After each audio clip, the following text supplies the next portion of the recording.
Takeaways from 49ers week 1 OTAs, offensive line depth chart, quarterbacks speaking at the podium, not just one, not two, but three franchise quarterbacks speaking at the podium at 49ers OTAs. And what about Deebo Samuel and Brandon Aiyuk? How do they rank versus the rest of the league at wide receiver? All coming up on today's Locked On 49ers.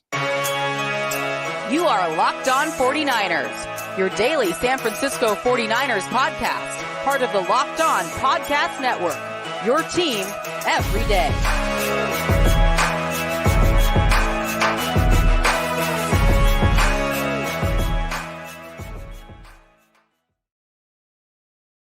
Welcome to Locked On 49ers. Brian Peacock and Eric Crocker at BD Peacock at Eric_Crocker. Thanks, everybody, for making us your first listen on the Locked On Podcast Network, your team every day. Shout out to the everydayers on this live episode, like Spy Nick Danger saying go Niners with the flames, with the flexed biceps. Love it. Appreciate all you guys jumping on with us every day. And if you're brand new to the show, make sure you're subscribed up on YouTube and everywhere you get your podcast. Croc and I taking you through the 49ers every single day, even throughout the offseason. There is no offseason, Croc, in the NFL. And 49ers players on the field this week at OTAs. It really feels like kind of the start of something new. 2023 season, the beginnings start now in shorts and t-shirts, Croc. Yeah, it's really cool kind of just seeing all the reports and everything that's going on there. I've been texting you upset that we're not there. We're not able to be there live right now. We're still working on that so we can give you guys our perspective on everything. But a lot of good things coming out of there. And I know there are a lot of people that think you don't take away anything from OTAs, but I disagree. I've been a part of OTAs. I think that is a big part of the growing process with the team.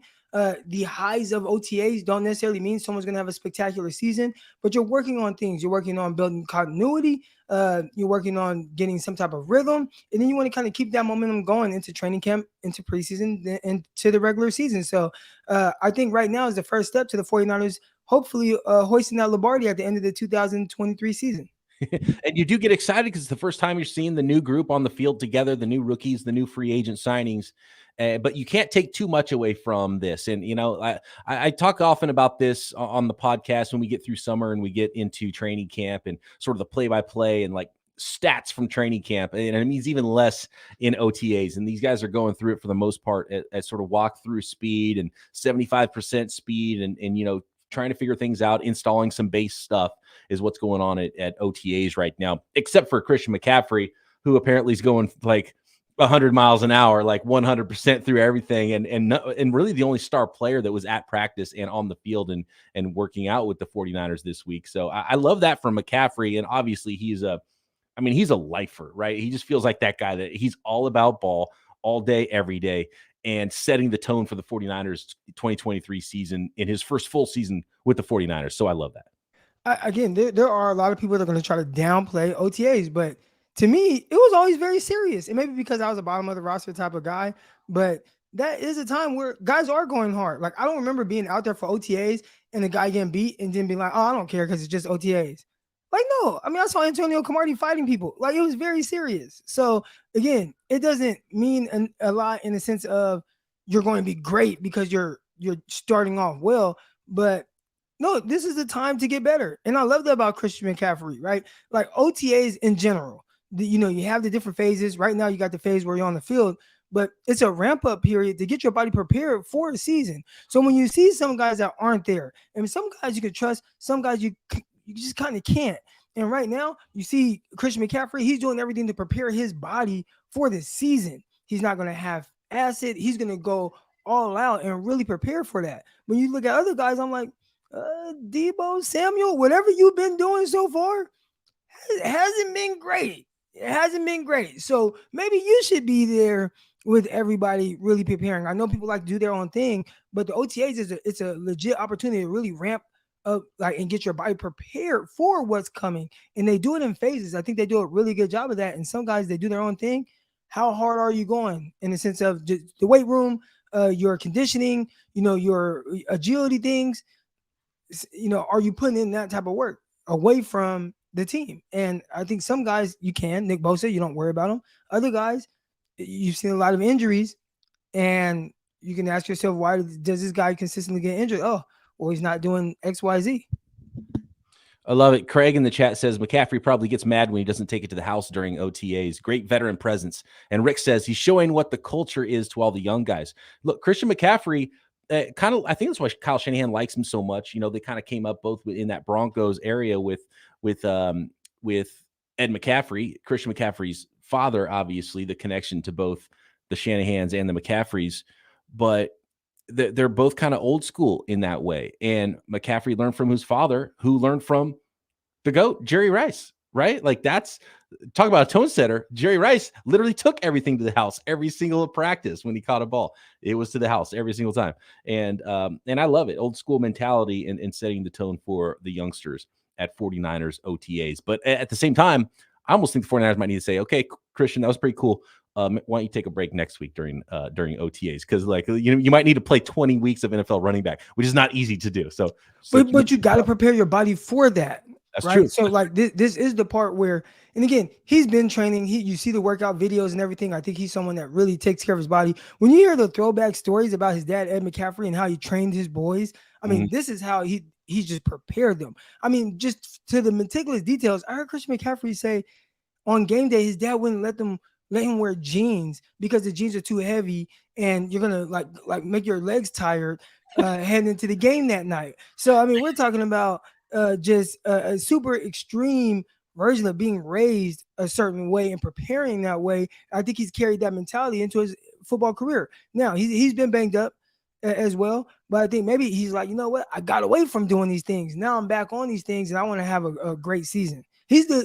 From what I'm hearing right now, between him and Justin Jefferson, I think they're like the number 1 and 2 guys that are going to be taken at the top of fantasy football draft. So people are expecting him to be really utilized. And rookie Bijan Robinson's kind of working in there number 3. I'm seeing like that high. That's how much people are thinking of the first round running back this year, rookie Bijan Robinson in Atlanta, who are going to run the ball a whole lot. It's funny. I always bring up Nolan Ryan because like there's never going to be another Nolan Ryan who throws that many pitches, who has 8 no-hitters, who's even allowed to pitch 9 innings in a game, right? But Nolan Ryan wouldn't have been Nolan Ryan if he didn't throw that much when he was younger. You know what I mean? And so that's kind of the same theory with Christian McCaffrey. Do you handle running backs in the NFL with kids' gloves so they're not ready to carry the load, or are some guys just built different and you got to carry the load from the first day of OTAs through the last day of the season?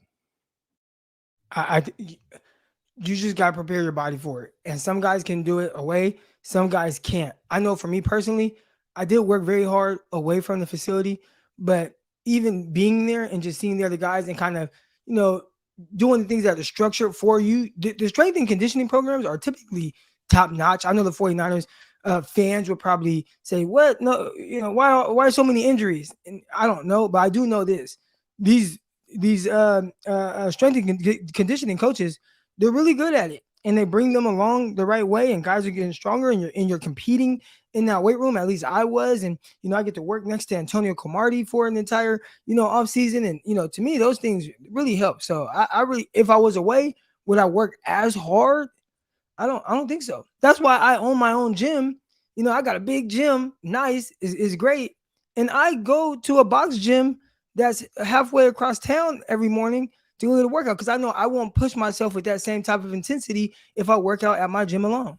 Yep. If you want to throw a lot, throw a lot. If you want to be able to run a lot, run a lot. And if you want to be ripped and have a baby face like Eric Crocker with his fresh cut right now, then you got to work out a lot, not only at your own gym, but at other people's gyms as well. That's fantastic stuff. And speaking of Deebo, we're going to get more into the wide receivers, and I've got some interesting data for wide receivers versus man and zone coverage, and where Deebo Samuel and Brandon Aiyuk are on that chart. And PFF just released their rankings for wide receivers this season. I think it's very interesting where both Deebo and Brandon Aiyuk rank both very high on PFF's list. I want to talk offensive line as well. There was no Trent Williams. He was one of the stars that wasn't there. How did the depth chart look, especially that right tackle position, right? And then who was playing for the vacant left tackle spot with no Trent Williams at camp? And I think one of the big stories for me, I mean, the biggest story for everybody that has not stopped since 2021 is the quarterback position for and even before that, the quarterback position for the San Francisco 49ers. My biggest takeaway with the quarterbacks at OTAs next. Today's episode of Locked On 49ers is brought to you by Built Bar. Tons of new flavors, and there's always tons of new flavors of Built Bars at built.com. Actually, right now, I just got my shipment. If you're watching this on YouTube, you can see the beautiful peanut butter bar, which is my favorite. I'm a OG bar guy. Croc is a puff bar guy, and if you like the marshmallowy puffs, they've got the peanut butter puff bar. They've got the birthday cake puff is one of the newest flavors, red velvet puff. How about very vanilla puff? They've got the new very vanilla and the new peanut butter in both puff and the standard bar, coconut brownie chunk puff as well. They've even got some new granola bars you can try at built.com, protein balls, churro puff, mint brownie, coconut, cookies and cream. I mean, just an unbelievable assortment of flavors and tons of great ones. And if you're not sure what flavor you want, you can always get a mixed box of Built Bars as well. And we're talking high in protein, low in sugar, low in calories, low in net carbs. Those are the macros you're looking for in a snack. Those are the macros that Built Bar gives you in a delicious snack. It is better than a candy bar, in my opinion. Healthy can be tasty with Built Bar, and most Built Bars covered in 100% real chocolate, so you really do feel like you're getting a treat. So find all the flavors and varieties at built.com and your local store shelves as well, including Walmart and Sam's Club, and of course, all the varieties at built.com. And you will not be disappointed, and you can thank us later. Check it all out at built.com. Okay, Croc, did you find it interesting? Did you find it as interesting as I did that the San Francisco 49ers, and I'm willing to bet, I haven't looked at all the press conferences from all the teams and all 32 teams around the league doing OTAs, and some of them are on different days, some of them having them today. I didn't look at all the media availabilities and listen to all of the press conferences from OTAs. But I am willing to bet that the San Francisco 49ers are the only team that had their backup quarterback speak to the media. And for sure, the only team that had 3 quarterbacks speak to the media. All 3 franchise quarterbacks, Croc, spoke at the podium: Brock Purdy, Trey Lance, and Sam Darnold. Do you think that clearly was on purpose? What do you think the purpose of that was from Kyle Shanahan and the San Francisco 49ers? Was it to signify that this is wide open? Was it to signify to the players that they were all in it and they all had a shot to do something here? Or was it just to appease everybody so there wouldn't be so much conversation about, oh, this guy spoke, but this guy didn't? Well, I think there is going to be more conversation now, but I'm going to answer a question with a question. And my question to you is, do you think it's wide open? No, I don't think it's wide open. Okay. I think there is potential. It's wide open in the way that there is potential for any of the 3 quarterbacks to start week 1 for the 49ers. But if you kind of peel back the layers and you see how everything went, and we listened to how everyone's spoken and how everything's worked out throughout the last few years with the San Francisco 49ers, to me, I think the depth chart's clear. And I think we saw it at OTAs on the field as well, is that Brock Purdy, not on the field, he is the leader in the clubhouse. If he's healthy today, right now, he'd be taking the first reps. He's the starter. Yeah. Brock Purdy is 1. Could change, but right now he's 1. But he's not able to play. Trey Lance took all the first team reps. He's 2. It's easy. He should be 2. It's really the least surprising thing that of all of it. Is it? To me, it was obvious. Trey Lance is the guy that has to be taking the first snaps at OTAs, and he did. And he took all of the first team reps at OTAs. Now, Kyle said that they would even that out a little bit, and Sam might get some, but clearly to me, this signifies Trey ahead of Darnold to start things out. And we'll see if Darnold does get some, but Trey Lance 2, Sam Darnold 3. I think it's clear. I think that's the way it should have been coming in. I think I'd be more surprised if it wasn't that way than what we've seen so far. But I do like the angle of let's let them all speak. Let's let everybody think that everyone's got a shot. And they kind of do, but they kind of don't. But you have to have a pecking order. And right now, that's the pecking order. It's Brock, it's Trey, then Sam. I'm big on getting things out the way. So maybe that's the first and last time that you hear from the quarterbacks for the rest of OTAs, right? So it's like, hey, all 3 of our quarterbacks, they will speak on this day. And maybe they did like that, just a positional thing where the quarterback is going to speak. And then maybe at one point you'll hear from Christian McCaffrey, but also Elijah Mitchell, Ty Davis-Price, and Jordan Mason, right? And then that time you'll hear from Deebo Samuel, Brandon Aiyuk, and Ray McCloud, and nobody would think anything of it. So maybe they're doing something along the lines of that, where they're kind of going through the roster, or they're trying to the best way possible, getting guys that are kind of interesting and have storylines to talk about. And if they do it that way, then it won't be a big deal. I just like that they did it that way, to be honest with you. Let them all speak. They didn't have to do it, but it kind of adds to the intrigue a little bit too, letting everybody kind of speak and get that out of the way. And to be honest with you, and it's a reminder, like Trey Lance is, I love the way the guy's built. Hearing him speak, he speaks like a veteran. Dude played 4 NFL games and he's just turned 23 years old. He speaks like a veteran. He's calm, collected, talking about making sure his mentals are right, you know. Did you take anything away from that? I took away from it that it's not easy to be drafted number 3 overall and have all this expected of you at 20 years old, right? And I've said it a million times here on the podcast. Trey Lance was a unicorn of a prospect. There's never been a player like him drafted that needed as much seasoning as he needed and hasn't had the opportunity to get it yet. That has to be difficult for you. And how much is expected of you in this organization to be winning? And he was. It's funny because the 49ers were the best landing spot for quarterbacks that year. It might have been one of the worst landing spots for his development, and we'll see if he gets through it and ends up getting there. We saw how difficult and how long it took for Alex Smith, who was another 20-year-old, really young prospect that needed some time. But at least he played 2 seasons of college football in Division 1A and had 2 full seasons and played the season before he was drafted. Trey Lance can't even say that. So really a unique prospect, and I wouldn't be surprised at all if things were tough on him. And I think things are tough on a lot of guys. They're just not willing to say it. And I think that shows a ton of just life experience. And I think, times are different than you were talking earlier about how things were like at OTAs. You don't hear about fights at OTAs anymore. The things were different back in the day. Even if someone was struggling, they wouldn't get help and they wouldn't talk about it. But Trey Lance was like, no, I'll talk about it. Got no problems with that. I love that. That shows it shows a ton of maturity to me. So what part, and this actually wasn't something that we were looking to dive into, but what part of all of it do you think he's struggling with? Do you think it's just the expectations of being the number 3 overall pick and everything that comes with that? Every time I open up social media, you can't make this up. Every time I open up social media, I see people talking about the 49ers quarterbacks, 2, whether it's mainstream media or the fans, and people are, and that's why I asked about Sam Darnold. I was like, when you said, oh, of course, like Trey Lance is getting the most reps right now. And I'm like, right?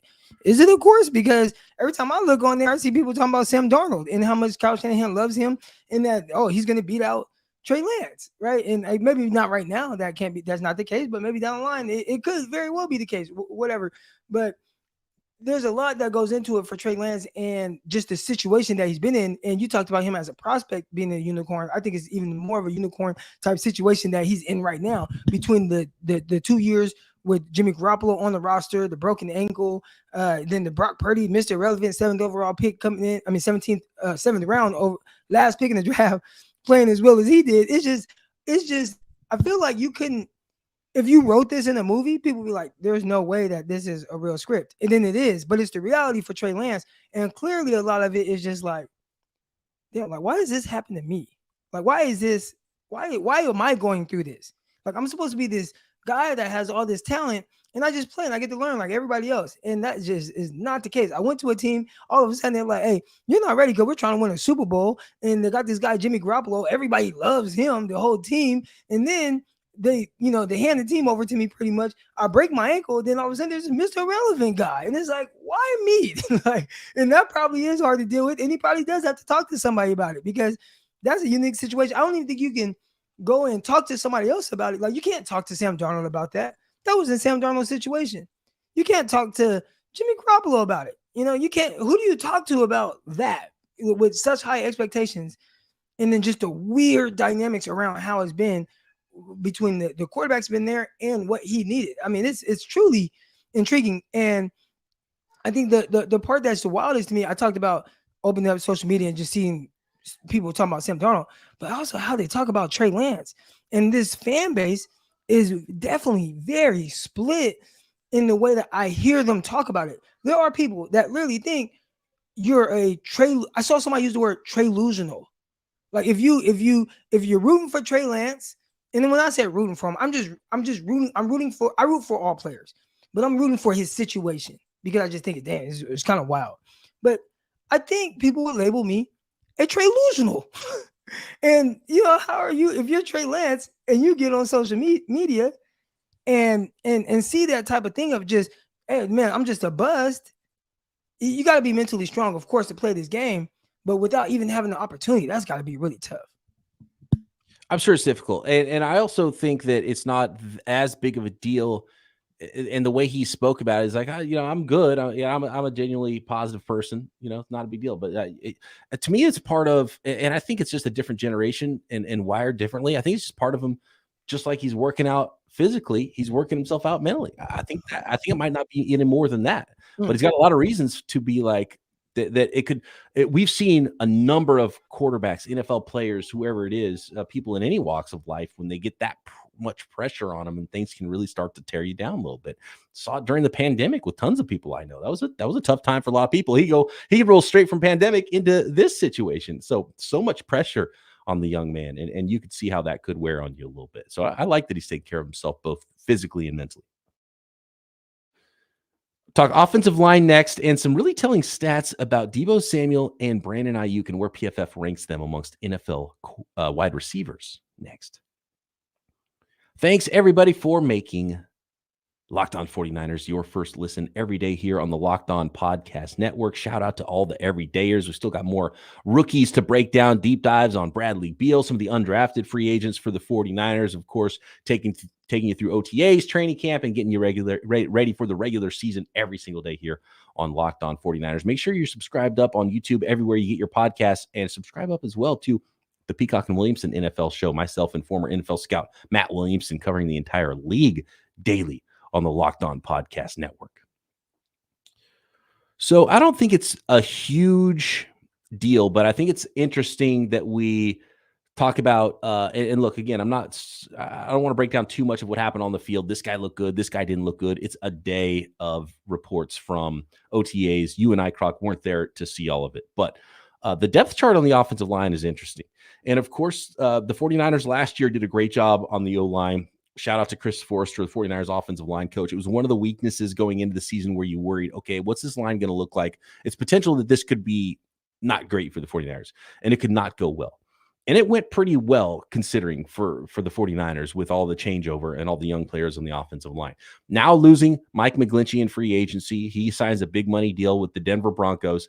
And Colton McKivitz has plugged in, goes from swing tackle to starting right tackle now for the 49ers. So as expected, no Trent Williams practicing in the voluntary OTAs.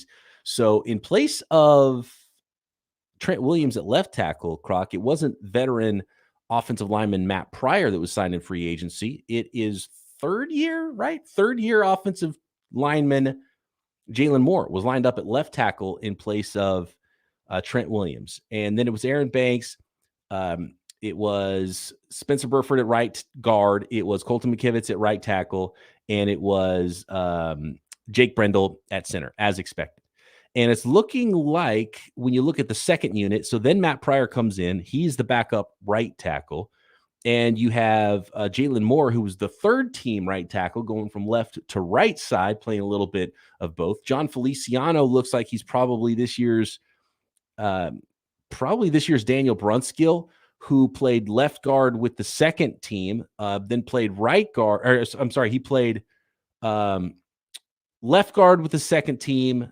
I'm sorry, Nick Zakel played left guard with the second team, while Feliciano played right guard with the second team. So that's kind of how things lined up for the 49ers with the offensive line and the depth chart there. And I believe Nick Zakel getting some center work as well. So I don't know. I think it's really interesting how this group matches up, because when you take a backup, Croc, and you thrust him into the starting lineup, well, now who replaces the backup? So I think there is a battle for depth behind the starters, and you hope you don't have to go through a period without Trent Williams in the regular season, but we're kind of seeing how those guys are lining up now, and we'll see how that changes and see who's cross-training where. But it's going to be a really interesting battle for how the depth lines up on the offensive line, even though I think it's a pretty obvious I think it's pretty obvious right now, based on what everything's said and how they're lining up already, what it's going to look like with the starting 5 on the offensive line. And it's still up in the air what that's going to look like with Colton McKivitz getting his first shot at right tackle. I'm typically not worried about the offensive line. I think over the years, Kyle Shanahan has figured out. I mean, the offensive line was solid when Jimmy Garoppolo stepped in with Zane Beadles at right tackle. So I typically am the last one to hit the panic button on the offensive line. But for whatever reason this year, it feels like this might be the weakest since then. And, when you look at all the weapons and how good this team could be, you need a lot of guys to take the next step. We talked a lot about Spencer Burford, and he did start at right guard, but he rotated a lot with Daniel Brunskill. There's no Brunskill on this team anymore. So maybe one of these veterans that have been going around can fill in and be that type of guy. But I think Brunskill did a dang good job whenever he was playing. I mean, he was an all-pro against Aaron Donald every time that they played. So, you look at the offensive line right now, and I think there's too many question marks that I more than what I would typically like. And it's more to me than just McGlinchey. And I believe a lot in player development, but it is the right guard position with Spencer Burford. It is that center position with blanking on his name. Yeah, Jake Brendel. Yeah. The left guard. Can Aaron Banks be what he was last year and kind of build on that, right? Like, can he take that next step? Or they start smelling themselves a little bit, and it's like, oh no, I'm good. And then Trent Williams, he's a little bit older, so I don't want to be like this dark cloud over everything, but there's a lot to like about the 49ers roster. The trenches, to me, on both sides of the ball are the question marks I have a little bit more. And not so much defensive line, because they did Hargraves. I think that was huge. But definitely offensive line. I kind of question it a little bit. And if that's a weakness to this team, then what does the offense look like? Because I feel like the play against the Eagles, the way the quarterbacks got knocked out, and I know, Brock was the tight end or whatever, but just overall, the offensive line did not play well that game. They did not. I mean, they just got destroyed, the offensive line. And if you're telling me, well, you lost guys from that, and the guys that replaced them aren't necessarily upgrades on paper right now, that's tough. Yeah, and the offensive line wasn't a problem last year, and they were fine. But you want them to build on fine, become good, build on good, become great. And they on paper, they're probably worse than they were last year. We'll see what Colton McKivitz looks like. He might actually be somewhat better in some ways, has a better anchor than Mike McGlinchey did. Probably won't be as good. He's not as athletic. He's got more cement feet than Mike McGlinchey, but he's a tougher guy and he's got a better anchor. So we'll see what that looks like. It's different. Doesn't mean it's going to be 100% worse than McGlinchey, even though McGlinchey got paid. And I think it was smart for the 49ers not to pay McGlinchey. But you got to coach him up, and they got to keep improving there on the offensive line. So we'll see if that ends up looking like, both with the starters and the depth for the 49ers. Interesting stats here. And looking at PFF's grading for wide receivers in the NFL that dropped on Thursday, it's from Sam Monson. And I do like PFF stuff, and they've got, grades, they've got stats, and it's not just a talking head that's putting together some rankings, even though in the end it is a talking head, Sam Monson in this case, that put his opinions down with the statistical backing of his rankings. So I don't take a ton from it, but I was actually kind of pleasantly surprised by how high both Deebo Samuel and Brandon Aiyuk ranked on this list. It's the top 32 wide receivers in the NFL. So spoiler, they're both in the top 32. Croc, I'm pretty sure you haven't seen this list, right? Where would you guess that Deebo and Aiyuk rank amongst the top 32 wide receivers in the NFL? So I have not seen the list. I'm looking at the chart that you sent me. So I've seen that. So there's something else? Oh, there's I'm going to get to that. Actually, I'm going to put it on the screen here for those of you watching this on YouTube. But yeah, I'm talking about PFF also released a ranking of the 1 through 32 top receivers in the NFL. PFF is very analytically driven. So I would actually think that, especially based on what I just saw, Brandon Aiyuk higher than Deebo Samuel? No, that is not the case. In fact, Deebo top 10, number 10 in the NFL.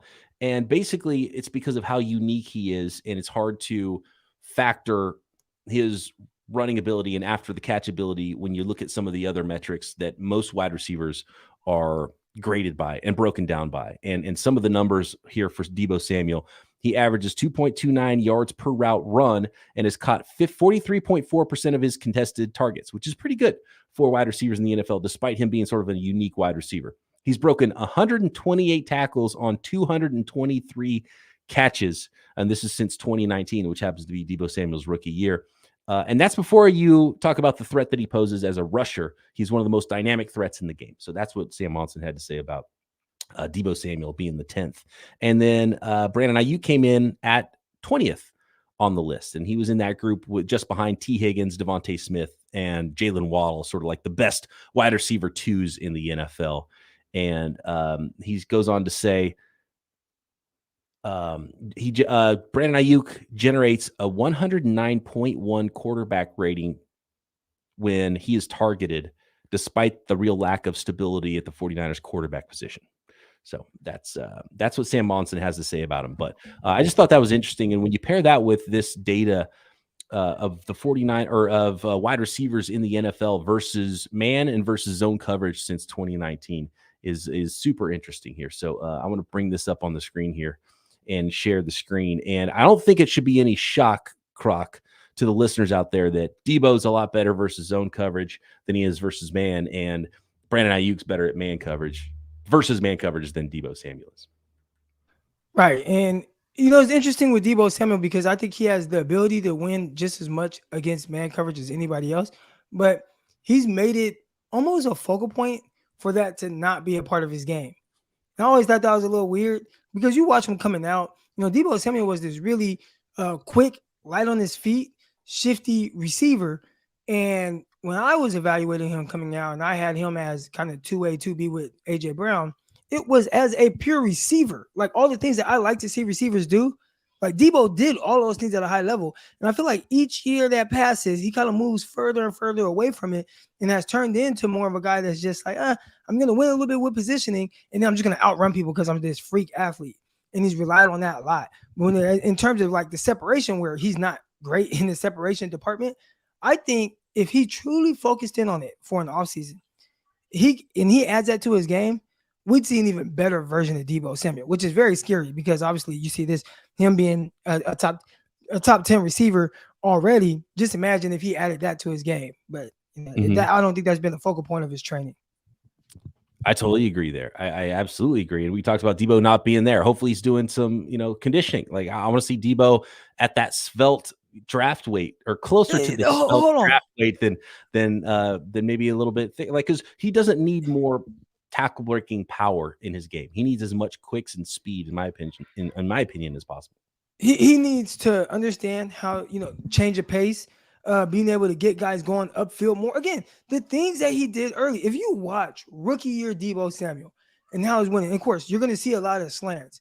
But man, I mean, there was everything else. Attacking blind spots, getting DBs to turn around. I remember in the Super Bowl, him working out of the slot against, I want to say maybe it was Mitchell from the Kansas City Chiefs, and just the way he jabbed inside, pushed up outside, acted like he's going upfield, came back underneath, and it was a big third down, then carried guys for like 5 yards. And it's like, you don't see that from Deebo anymore. And I see in the chat right now, my guy Ian Sharp says Deebo the wide back, and he has truly embraced the wide back position.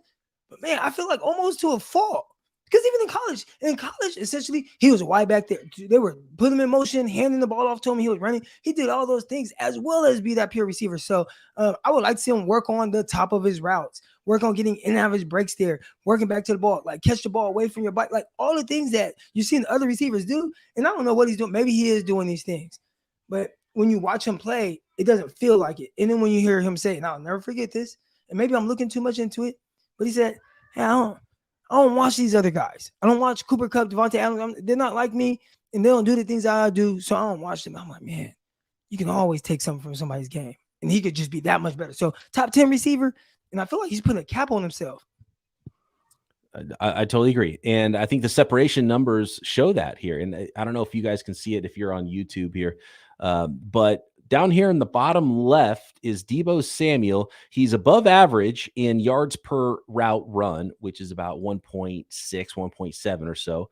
But he's below average in just raw separation data. And then you look at Brandon Aiyuk, who's over here on the positive side of raw separation data. And I think it just goes to show you that's what we see. And that's what really, their strengths are. They're very different, and they are complementary pieces, which I like. But I think I would like to see both of them get better against man coverage and yards per route run against man coverage. And they're successful against man coverage, but I think both of them could actually improve in their raw separation data. But and you look at the top right of this, where the best receivers are in the NFL. You got Tyreek Hill, who's let's see. Yeah, Tyreek Hill. Surprisingly, Mike Evans, and he's not known for his quicks, but his separation data is among the best in the league. Jerry Jeudy as well is up there, top 3 in separation data versus man coverage. And then, Justin Jefferson and AJ Brown and Devontae Adams and Cooper Kupp and, the usual suspects there. Stephon Diggs is up there and Amari Cooper. So those are some of the best receivers in the NFL versus man coverage, whether you're talking about yards per route run or just the raw PFF separation grade. And a lot of these guys, the crazy thing is, you don't have to be a Blazer, right? Yeah, you see Tyreek Hill, he's kind of a unicorn up there. But Mike Evans, Jerry Jeudy ran mid 4.4s. Amari Cooper ran fast, but Cooper Kupp, he was a 4.6 guy. Devontae Adams, he was closer to a 4.6 than a 4.5 flat.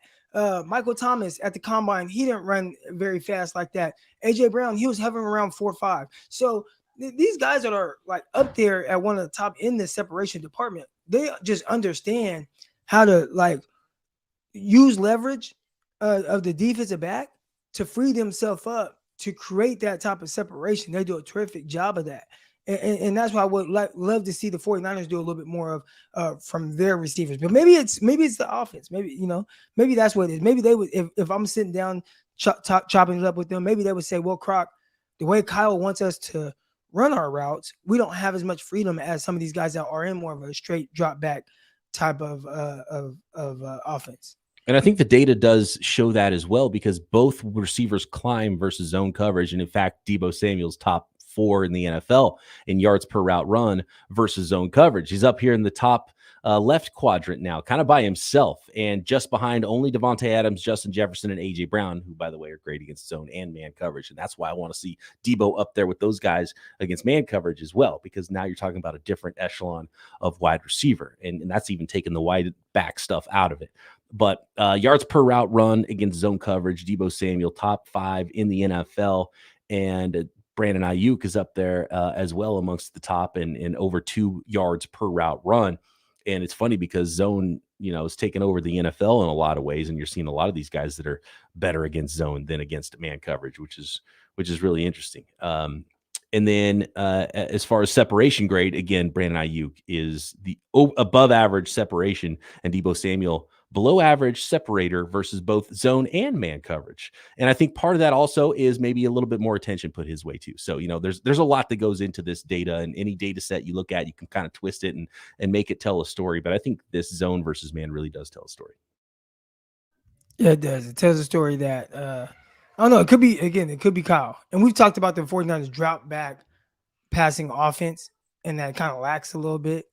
A lot of these other teams spread it out a little bit more, and they just do certain things to where it's just a little bit easier to attack guys. I mean, our quarterbacks, for whatever reason, and it might be Kyle Shanahan and the way that he calls plays, but they don't really attack cornerbacks on the outside.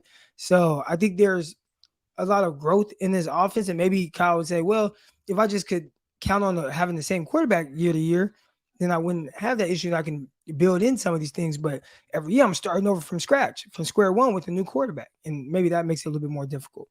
And we've talked, and I don't really have a good term for it, but I always call Brandon Aiyuk the most wide receiver that the 49ers have. But there hasn't been something the 49ers have tried to, like Aiyuk and then a half a season of Emmanuel Sanders. As far as, and again, I don't have a good term for it, as far as wide receivers that the 49ers have had. Like, Kyle doesn't try to target a certain type of receiver. His quarterbacks haven't been the types to take advantage of certain types of drop back passing, and Kyle Shanahan, the way he calls plays. So which is it? Was it all of it? Does he not want to have a better, quote unquote, better drop back passing game? Because I think there's a lot there. And you look at the best teams in the NFL, all the teams that have won the Super Bowls in the last, decade, a half decade, especially, it's not about running the ball in defense. These are the best passing games in the NFL for the most part. Right. And my guy Terry Dome in the chat, good quote here.